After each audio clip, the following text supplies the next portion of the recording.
Good morning పిల్లలు, ఎలా ఉన్నారండి? ఇవాళ మనం నానో టెక్నాలజీలో ఒక ప్రిపరేషన్ మెథడ్, అదే మనం సాల్జెల్ మెథడ్ గురించి మాట్లాడుకుందామండి. సాల్జెల్ మెథడ్ మనకి కెమికల్ బేస్డ్ మెథడ్ అండి. దీన్ని వెట్ బేస్డ్ మెథడ్ అంటాం మనము. ఇది మనకి వచ్చేసి బాటమ్ మెథడ్లో వచ్చేస్తుంది. Okay, top down. So okay, bottom up methods మనకి రెండు మెథడ్స్ ఉన్నాయి ప్రిపరేషన్ మెథడ్స్లో. దాంట్లో మనం లాస్ట్ క్లాస్లో మనం బాల్ మిల్లింగ్ మెథడ్ చూసాం మనం. ఇప్పుడు మనం వచ్చేసి బాటమ్ అప్ మెథడ్లో సాల్జెల్ మెథడ్, ఒక పేర్లోనే ఉందండి, సొల్యూషన్ అండ్ జెల్ ఫార్మేషన్తో మనకి ఈ పార్టికల్స్, నానో పార్టికల్స్ ఆ ప్రిపరేషన్ మెథడ్లో మనం తీస్తామండి. మరి ఎలా తీస్తాము ఏందనేది మరి బోర్డు మీదకి వచ్చేసి మనం ప్రాసెస్ ఏందనేది కంటిన్యూస్గా మనం ఎగ్జామ్ పాయింట్లో రాసేటట్టు, మనకు అర్థమయ్యేటట్టు, మరి ఏ డయాగ్రామ్స్ వేయాలి, ఎందుకంటే చాలా బుక్స్లలో చాలా డయాగ్రామ్స్ ఉంటాయి. మరి అర్థం చేసుకొని మీరు ఎలా డయాగ్రామ్ వేయాలనేది ఇప్పుడు మనం చూద్దామండి. సరేనా పిల్లలు? చలో ఇప్పుడు వచ్చేద్దామండి. ఇప్పుడు మనము సాల్జెల్ మెథడ్లో మనం ఫస్ట్ ఒక డెఫినేషన్ లాగా రాసుకుంటే ఎగ్జామ్లో మనం ఏదన్నా రాయొచ్చు అండి పిల్లలు. It is a method for producing the solid material from the small molecule. చిన్న చిన్న మాలిక్యూల్ నుంచి, అంటే ఆటమ్ నుంచి ఒక క్లస్టర్ లాగా ఫామ్ అయ్యి, క్లస్టర్ నుంచి నానో మెటీరియల్స్ అంటే ఎంత రేంజ్ ఉంటుందండి? 0 to 100 నానోమీటర్స్లో వచ్చేస్తామండి. అవునా? సో ఈ విధంగా ఫామ్ చేసినటువంటి ఈ method sol gel method, solution and gel. దీని గురించి డిస్కస్ చేద్దామండి. ఇప్పుడు ఇక్కడికి వచ్చేసి మనం ఒక బీకర్లో మనం ఏం చేసామంటే ప్రికర్సర్ సాల్వెంట్ రాసామండి. ఓకేనా? ప్రికర్సర్స్, ఈ సాల్వెంట్లో మనం ఏదైతే నానో పార్టికల్స్ తయారు చేసుకోనుకుంటున్నామో దాన్ని మనం జనరల్గా మనం ఇక్కడ తీసుకుంటామండి. ప్రికర్సర్స్ మెటల్ ఆక్సైడ్స్ తీసుకుంటాం. ఓకేనా? సో ఈ సాల్వెంట్లో ఈ ప్రికర్సర్ వేయడం వల్ల, ఈ మెటల్ ఆక్సైడ్స్ వేయడం వల్ల దీన్ని ఏం చేస్తున్నాయంటే దీనిలో మోనోమర్స్ని, ఇది ఏం చేస్తుందంటే మోనోమర్స్ని మనకి ఎట్లా కొలైడల్ స్ట్రక్చర్గా కన్వర్ట్ చేస్తుంది. మోనోమర్స్ని కొలైడ్, ఈ మోనోమర్స్ ఏంటి? మళ్ళీ మోనోమర్స్ అంటే చిన్న చిన్న పార్ట్, మోనో అంటే సింగిల్, ద స్మాల్ పార్టికల్స్ని మనం కొలైడల్ పార్టికల్స్గా మనం కన్వర్ట్ చేస్తుంది. ఈ కొలైడల్ స్ట్రక్చర్ అంటే ఇది సాల్ ఫార్మేషన్లో ఫామ్ అవుతుంది. మీకు అర్థమవుతూనే ఉంది, ఇక్కడ చూస్తేనే మీకు అర్థమవుతుంది. ఇక్కడ ఒక లిక్విడ్ లాగా కనబడుతుంది, ఇక్కడేమో చిన్న చిన్న పార్టికల్స్ లాగా నేను రిప్రజెంటేషన్ చేశానండి సొల్యూషన్ పార్ట్. ఇది మనకి స్టెప్ 1లో ఇది హైడ్రాలసిస్ అవుతుంది.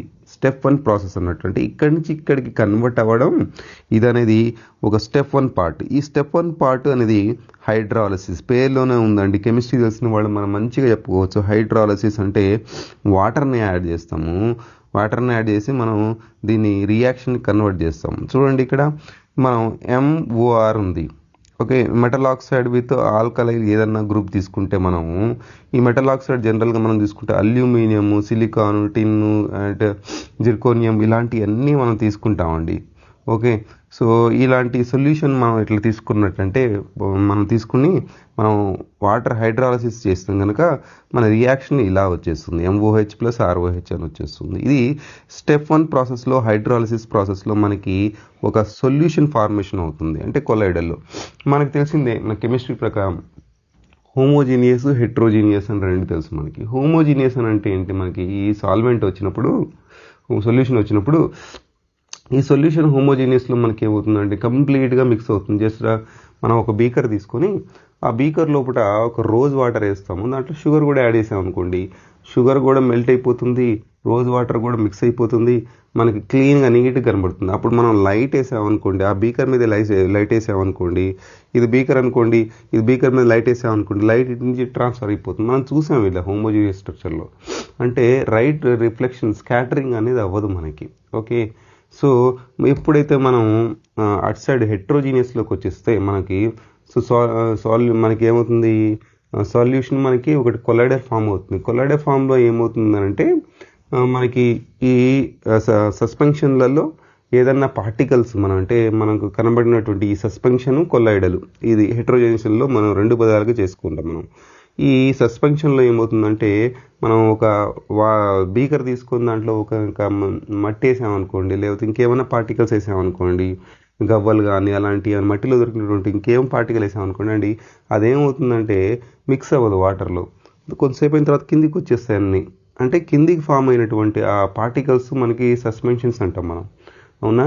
ఇది మనం లైట్ వేసినప్పుడు అన్నీ రిఫ్లెక్ట్ అవుతూ ఉంటుంది, రిఫ్లెక్ట్ అయ్యి కనబడుతూ ఉంటుంది. అలా కాకుండా మనం ఇప్పుడు వచ్చేసే మనకు కావాల్సింది ఏంటి, కొలాయిడల్ స్ట్రక్చర్ అండి.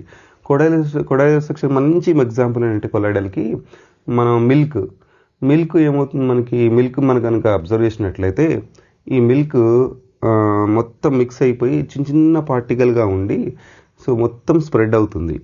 ఇక్కడ కూడా అంతే, ఈ పార్టికల్స్ అన్నీ స్ప్రెడ్ అయిపోయాయండి. అంటే నానో లెవెల్లో వస్తున్నటువంటి ఈ పార్టికల్ అన్నీ మంచిగా స్ప్రెడ్ అయిపోయాయి.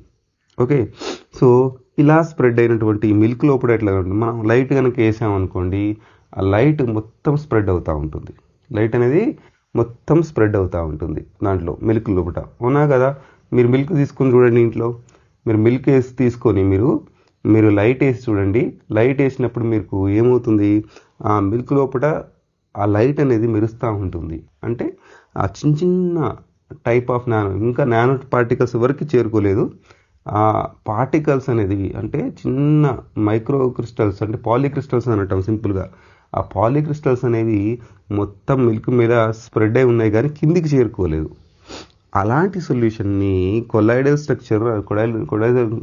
స్ట్రక్చర్ సొల్యూషన్ అని అంటాము. దాన్ని సాల్ట్ ఫార్మేషన్ అని అంటాం. మనం ఏమంటామండి, సాల్ట్ ఫార్మేషన్ అంటాం మనకి, ఓకేనా. ఇది ఏ ప్రాసెస్లో నడుస్తుంది, హైడ్రాలసిస్ ప్రాసెస్లో మనకి నడుస్తుందండి, ఓకేనా పిల్లలు. ఇప్పుడు మనం వచ్చేసి సెకండ్ ప్రాసెస్ అంటే స్టెప్ 2లో, అంటే మనం థర్డ్లోకి వచ్చేసాం ఇక్కడ, ఓకే. థర్డ్ బీకర్లోకి వచ్చేసాం. థర్డ్ బీకర్లో మనకి జెల్ ఫార్మేషన్ అవుతుంది.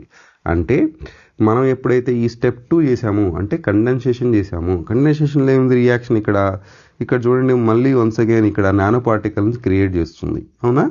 ఇక్కడ మనం ఏం చేస్తున్నాం అంటే ఇక్కడ మళ్ళీ మెటల్ ఆక్సైడ్ని విత్ సమ్ ఏదో హైడ్రాక్సైడ్ తీసుకుంటే ఒక ఆక్సిజన్ 2 మెటల్తో కన్వర్ట్ అయిపోయి ఒక నానో పార్టికల్స్ కన్వర్ట్ అయినప్పుడు ఎలా రియాక్షన్ నడుస్తుంది, ఇక్కడ ఒక చైన్ రియాక్షన్ లాగా ఇవన్నీ యాడ్ అయిపోతున్నాయి మనకి.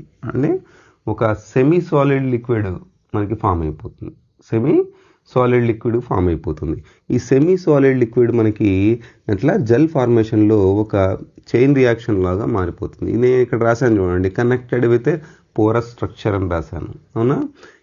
ఇట్లా ఫామ్ అయిపోతుంది. ఇప్పుడు ఫామ్ అయిన దాన్ని మళ్ళీ ఇంకేం చేయాలంటే డ్రై చేయాలి కదా. మరి ఇంకా సొల్యూషన్ అంటే సెమీ సాలిడ్ అన్నాడు నేను, ఇంకా దాంట్లో ఏదో ఒక లిక్విడ్ లాగానే ఉంది, కాకపోతే సెమీ సాలిడ్, మనం ఒక జెల్ ఉన్నట్టుంటుంది మనకి, ఓకేనా.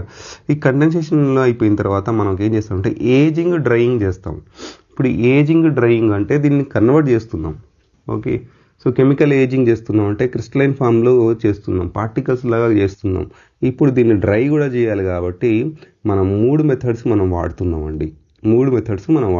ఈ స్టెప్ 3, స్టెప్ 4 రెండు ఏజింగ్ అండ్ డ్రైయింగ్. ఈ ఏజింగ్ డ్రైయింగ్లో సూపర్ క్రిటికల్ డ్రైయింగ్ చేస్తే మనకి ఏరోజెల్ వస్తుంది, థర్మల్ డ్రైయింగ్ చేస్తే జీరోజెల్ వస్తుంది, ఫ్రీజింగ్ డ్రైయింగ్ చేస్తే క్రయోజెల్ వస్తుంది మనకి. అంటే అన్నీ కూడా నానో లెవెల్లో పార్టికల్స్ వచ్చేస్తాయి మనకి. ఈ సూపర్ క్రిటికల్ డ్రైయింగ్లో మనం ఏం చేస్తామంటే ఫస్ట్ దీన్ని పార్టికల్స్ని ఏదన్నా లిక్విడ్లో సోక్ చేస్తామంటే, సోక్ చేయడం అంటే దాన్ని నానబెట్టి దాని తర్వాత దానికి హీట్ ఇచ్చి మనం ఏం చేస్తామంటే పార్టికల్స్ అన్నీ మంచిగా, అంటే వాటర్ కంటెంట్ లేకుండా ఈజీగా మనం ఎవాపరేట్ చేసి పార్టికల్స్ని తయారు చేస్తాం. ఇక్కడ మళ్ళీ థర్మల్ అనాలిసిస్లో థర్మల్ పేర్లోనే ఉందండి, హీట్ అప్లై చేసి స్లో మెథడ్లో హీట్ అప్లై చేసి డ్రై చేస్తూ ఉంటాం. ఫ్రీజింగ్ అంటే మనం వాటర్ని ఐస్ లాగా కన్వర్ట్ చేసినట్టు, ఫ్రీజ్ చేసినట్టు, అంటే సాలిడ్ పార్టికల్గా తయారు చేసినట్టు, ఇది ఒక మెథడ్లో మనకి 3 మెథడ్లలో మనం తయారు చేస్తాం. నెక్స్ట్ లాస్ట్ స్టెప్ మనకు వచ్చేసి ఫైనల్ ప్రోడక్ట్ మనకి నానో పార్టికల్స్ లాగా ఒక మెటీరియల్ లాగా కావాలి కాబట్టి దాన్ని ఏం చేస్తామంటే క్యాల్సినేషన్ చేస్తాం స్టెప్ 5లో. మనం ఈ క్యాల్సినేషన్లో ఏం చేస్తామండి, ఈ పార్టికల్స్ని ఒక పెల్లెట్ లాగా కట్టి దీన్ని ఏం చేస్తామంటే కంటిన్యూస్గా కొంచెం హీట్ ఇచ్చి మనం కొన్ని గంటలు పెడతాం. జనరల్గా క్యాల్సినేషన్ అంటే కాల్చడం అండి, అంటే బొగ్గులాగా కాల్చి పడేయడం. అప్పుడు మనం ఆ కాల్చడం అనేది మనం 700 to 1200 degrees పెడితే మనకి కాలుతుంది. కాకపోతే ఏంటంటే అంత టెంపరేచర్ ఇవ్వడం వల్ల మనకి నానో పార్టికల్ సైజ్ అనేది పెరుగుతుందండి. దానికోసం ఏం చేస్తామంటే ఒక 250 నుంచి 300 డిగ్రీస్ టెంపరేచర్ ఇచ్చి కంటిన్యూస్గా హీట్ చేస్తూ ఉంటాం కొన్ని గంటల వరకు. చేయడం వల్ల అది ఆటోమేటిక్గా క్రిస్టలైన్ ఫార్మేషన్ అవుతుంది. ఈ క్యాల్సినేషన్లో ప్రాసెస్లో ఏమవుతుందంటే క్రిస్టలైన్ ఫార్మేషన్ జరుగుతుంది. ఓకే, ఈ క్రిస్టలైన్ ఫార్మేషన్ అంటే రెగ్యులర్ అరేంజ్మెంట్ అంటే ప్రాపర్గా అరేంజ్ అవ్వడానికి మనం ఈ క్యాల్సినేషన్ చేస్తాం. క్యాన్సిలేషన్ చేయడం వల్ల ప్రాపర్ అరేంజ్మెంట్ వచ్చి దాంట్లో నానో పార్టికల్ మనం సెమ్లో కానీ టెమ్లో కానీ ఈజీగా ఫైండ్ అవుట్ చేయొచ్చు అండి.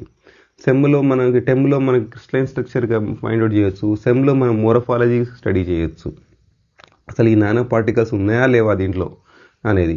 మరి ఇదే మెథడ్ని మనం వాడుకోవడానికి యూజ్ ఏంటనండి? ఇదే మెథడ్ మనం ఎందుకు వాడుకోవాలి అంటే మనకి బాల్ మిల్లింగ్ మెథడ్లో ప్రాపర్ సైజు రాదు మనకి.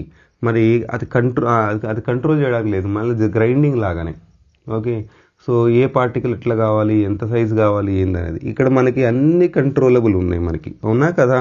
మనం ఇక్కడ ఎటువంటి ప్రికర్జర్ వాడుతున్నాము, ఎటువంటి సాల్వెంట్ వాడుతున్నాము అంటే అన్నీ మన చేతిలోనే ఉన్నాయి. మనకి ఇక్కడ కొలైడల్ ఫార్మేషన్ చేయడానికి మనకి ఈజీ ప్రాసెస్ మన చేతిలోనే హైడ్రాసిస్ ప్రాసెస్ ఉంది ఇక్కడ. మళ్ళీ ఇక్కడ కండెన్సేషన్ ఫామ్ అయిన తర్వాత దీన్ని ఎంత హీట్ చేసి ఏ పార్టికల్గా తీయాలి, అక్కడి నుంచి క్యాల్సినేషన్ కూడా మన చేతిలోనే ఉంది. అంటే ఎంత హీట్ ఇవ్వాలి, ఎంతసేపు ఇవ్వాలి అనేది అన్నీ మన కంట్రోల్లో ఉన్నాయి. కాబట్టి సాల్జల్ మెథడ్ని ప్రతి ఒక్కరూ అబ్జర్వ్ చేస్తున్నారు. క్లియరా పిల్లలు? ఇది మనకి ఎగ్జామ్లో రాసే ప్యాటర్న్ అండి. ఓకే, మనం ఈ ఫిగర్స్ని వేసుకుంటూ కింద మనం ప్రాసెస్ స్టెప్స్ రాయాలి. హైడ్రాలసిస్ ప్రాసెస్, సెకండ్ వన్ అనేది condensation, third and fourth drying and ageing, మనకి ఫిఫ్త్ స్టెప్ వచ్చేసి క్యాల్సినేషన్. ఓకేనా పిల్లలు? ఓకే, దీంట్లో మనం కంట్రోల్ చేయదని చెప్పినండి. కంట్రోల్ ఎలా చేస్తామంటే ఫస్ట్ ఈ లిక్విడ్ యొక్క మనకి సొల్యూషన్ యొక్క pH మనకి ఇంపార్టెంట్ అండి. ఇక్కడ రాసాను చూడండి, pH ఇంపార్టెంట్. ఓకే, దాని తర్వాత మనం కాన్సన్ట్రేషన్ ఏం కలుపుతున్నాం అనేది అది important. Okay, type of solvents ఏం వేస్తున్నాం అనేది ఇంపార్టెంట్. దీనికి టెంపరేచర్ ఎంత అప్లై చేస్తున్నాం అనేది ఇంపార్టెంట్. ఇవన్నీ లిక్విడ్ బేస్డ్ కాబట్టి, కెమికల్ బేస్డ్ కాబట్టి మనం ఈజీగా ఇవన్నీ కంట్రోల్ చేసుకోవచ్చు అండి. అందుకే ప్రతి ఒక్కళ్ళు సాల్జల్ మెథడ్ని ఫాలో అవుతున్నారు. టు ప్రిపేర్ ది నానో పార్టికల్స్ని మనం ప్రిపేర్ చేయడానికి ఈజీగా ఉంటుంది ఇది. ఓకే, ఇది పిల్లలు మనం ఎగ్జామ్లో రాయాల్సింది. మరి జాగ్రత్తగా డెఫినేషను, ఈ డయాగ్రామ్స్ అని నీట్గా వేస్తూ ప్రతి ఒక్కదాన్ని రాసుకుంటూ వెళ్ళిపోండి పిల్లలు.